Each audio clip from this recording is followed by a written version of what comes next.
Olá, pessoal do nono ano, aula 48. Brasil, a falência da República Velha. O desgaste do sistema oligárquico, página 182. Então, nós estamos tratando dos anos 20, da década de 20, e nós analisamos a Revolução Bolchevique na Rússia, né, no ano de 1917, e analisamos também os anos 20, os loucos anos 20, nos Estados Unidos e no Brasil. Então nós vimos a loucura que foi da parte cultural do Brasil, nos anos 20 no Brasil, nos Estados Unidos. Falamos um pouquinho da Semana de Arte Moderna. Eu fiz e tratei com vocês em sala de aula também das questões da Semana de Arte Moderna. Agora, nós vamos voltar para a política, então. E o que estava acontecendo nos anos 20 na política brasileira? Então, o livro coloca aí esses anos 20 no Brasil com o título Brasil, a falência da República Velha. E coloca um subtítulo, o desgaste do sistema oligárquico. Então, só para lembrar, lá desde a proclamação da República em 89 até os anos 20, nós tínhamos no Brasil um sistema de governo que era aquela famosa política do café com leite. Ou seja, havia uma combinação entre os governadores e entre os líderes do Brasil, que eram os governadores, que eram os grandes fazendeiros, a gente chama de elite cafeeira, os industriais que estavam aparecendo. Entre esse pessoal havia uma combinação. E a combinação era o seguinte: 4 anos havia o governo de um presidente paulista e nos 4 anos seguintes de um presidente de Minas Gerais. Café com leite, né? Minas e São Paulo. Os outros estados, eles não nomeariam presidentes, mas eles apoiariam o presidente que estava no poder em troca de favores que esse presidente daria para eles. Era chamada a política dos governadores. Então, 2 coisas: política do café com leite e a política dos governadores, as 2 combinadas garantiam um sistema de governo em que o voto era controlado, em que se sabia quem ia ganhar e que a oposição não tinha praticamente condição nenhuma de vencer uma eleição, porque as eleições elas eram trabalhadas para que o governo ganhasse sempre.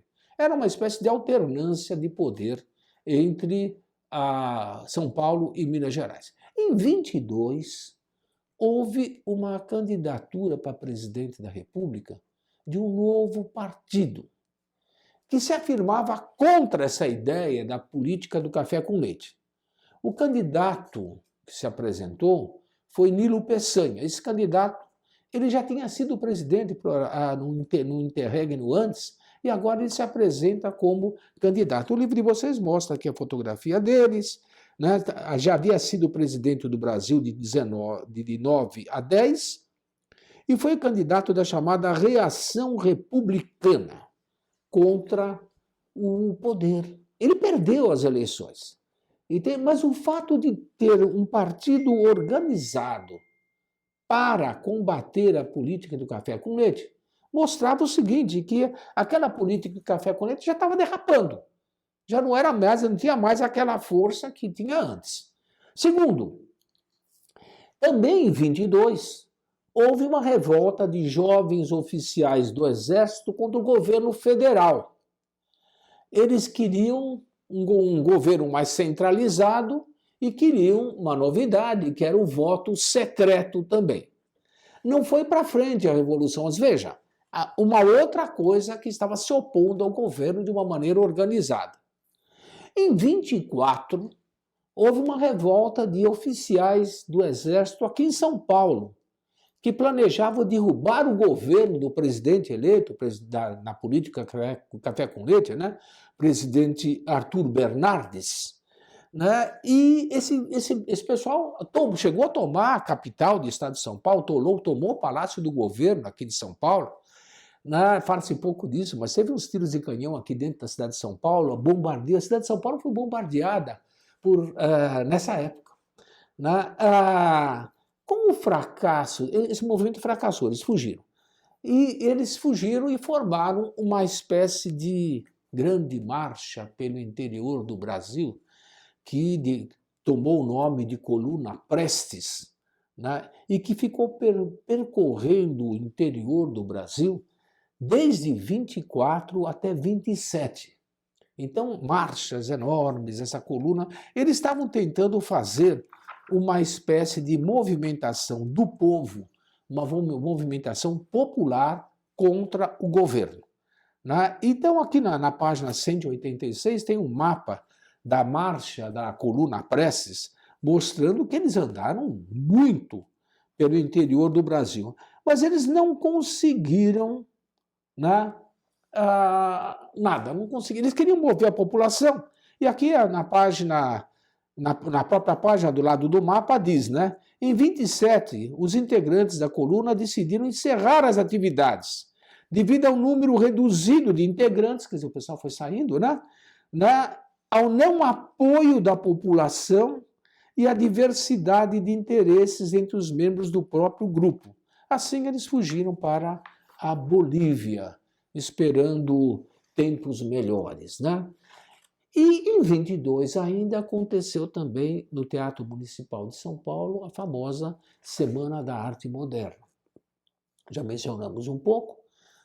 E essa Semana da Arte Moderna ela propunha uma nova visão da arte, uma nova forma de expressão artística que era contrária a todos os esquemas tradicionais. Existe um discurso famoso, o primeiro discurso da Semana de Arte Moderna, foi feito por Graça Aranha, e o nome era A Emoção Estética da Arte Moderna.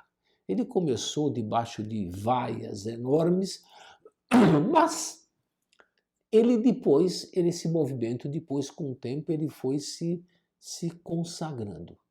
Ele teve uma enorme importância cultural no Brasil. Se nós tivermos tempo, eu gostaria muito de analisar com vocês também esse discurso do Graça Aranha. O livro ainda fala do futebol em 22, tem até umas fotografias aqui interessantes dos times de futebol, dos campeonatos brasileiros de 22, no estádio das Laranjeiras, no Fluminense. Muito bem, isso tudo, então, o conjunto disso é o seguinte: estavam surgindo no Brasil movimentos que eram contra o esquema do café com leite, o esquema da República Velha. Alguma coisa nova estava para acontecer, e aconteceu realmente no final dos anos 20, para ser mais exato, em 1930, com a tomada do poder de uma pessoa que não estava no esquema do café com leite, que era o Getúlio Vargas. Nós vamos falar disso mais para frente. Por enquanto, ficamos apenas nessa falência da República Velha, página 182 e seguintes. Por favor, respondam as questões. Tudo bem? Até mais.